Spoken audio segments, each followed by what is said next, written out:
So EVs have now been mandated in many states and many countries, but we've just got new news coming out, which is completely ridiculous. Just a week after they've mandated these electrical vehicles by 2030 or 2035, they've now come out with an announcement urging people not to charge their electrical vehicles. People, you can't make this stuff up. Just a week after they announced they're going to mandate electrical vehicles, they're now urging people not to charge them. And is there really something else behind this electrical vehicle push? Because me, I'm all about reducing emissions, better looking after our planet, but I think our leaders that are making these mandates aren't competent, and also they may have other agendas at play, like the Great Reset. So everyone, let's not waste any time. Let's get in the news, the facts, and the craziness about this EV push and about how it's going to be an absolute disaster and how it could really be more about controlling your movement. So listen to this, everyone.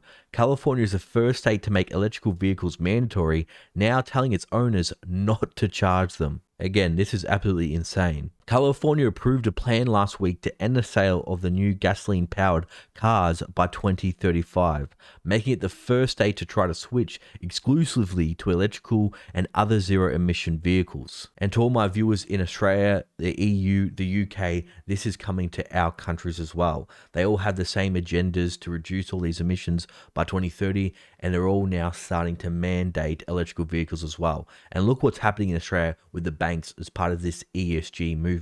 So Australia banks are going to scrap loans for new diesel and gasoline cars as the country looks to increase EV uptake. Again, I just want to make it clear here, I'm not against EVs. If you want to get an EV, I'm all for it. I just don't like how they're trying to mandate it and force people to buy these EVs, especially if people can't afford it. You know, people were complaining about gasoline prices and petrol prices rising to crazy high levels, and some of these politicians had the nerve to say, well, you know what, if you can't afford these petrol prices or these gas prices, just go out there and buy a Tesla. They're just completely out of touch. Listen to this. There will be no more loans for new combustion engine vehicles, including hybrids, from 2025. So these Australian banks are getting even more aggressive than the California mandate. And it just gets crazier from here. Listen to this. New law will instill kill switches in all new cars. So not only you're not going to be allowed to charge these electrical vehicles, maybe, for example, if you do, go against what you're told, you do go out there and charge it, while the government can just switch off your car at any time.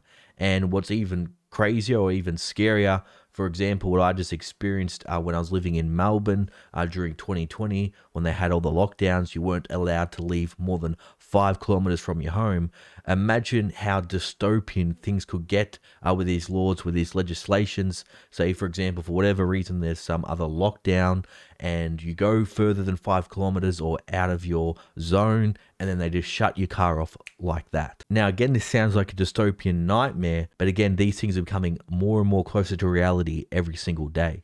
Now, state officials are telling drivers not to charge their electrical cars during the upcoming Labor Day weekend, when temperatures are expected to hit triple digits for millions of residents, putting a strain on the power grid. Now, again, something just shows how our leaders are incompetent is they're not addressing the real issue. The real issue is supply. They're shutting down all these power plants, these coal-fueled power plants, and energy prices are going crazy. But what's their solution to everything? Well, you know what? It's too expensive. We'll give them $200. We'll give them $300, $400 here. They're not fixing the fundamental issues. They're just throwing money at it. That's a temporary fix. When really what they need to do is more investment to increase the supply of the power grid. But no, they like things getting more expensive because then they can charge more taxes and they can use those to pay off the debt. This week, the California Independent System Operator, which oversees the state's flow of electricity, urged residents to avoid charging their electrical vehicles over the long weekend, particularly from 4 p.m. to 9 p.m. That's when the state's power grid experiences the highest demand as residents turn on their air conditioning and solar energy production decline as the sun goes down. Well, that sounds pretty inconvenient because that's when most people are going home. Imagine if you finish a hard day of work, you just want to get home and relax, and then all of a sudden they announce, look, you can't charge your electric vehicle, you're just going to have to sleep at the office tonight. This is just completely ridiculous. They're just announcing all these crazy plans. They're doing all this virtual signaling, but there's no plan or there's no structured way to implement it. And this is going to lead to an absolutely huge energy crisis. We're already seeing what's happening in Europe, but it is coming to a town near you. But everyone, what do you think about this? Are you going to be buying an electrical vehicle anytime soon? Do you think this could be part of the Great Reset? Let me know in the comments below. Now, for all my loyal viewers and subscribers still watching, you're awesome. Thanks for watching. I'll see you all in the next video.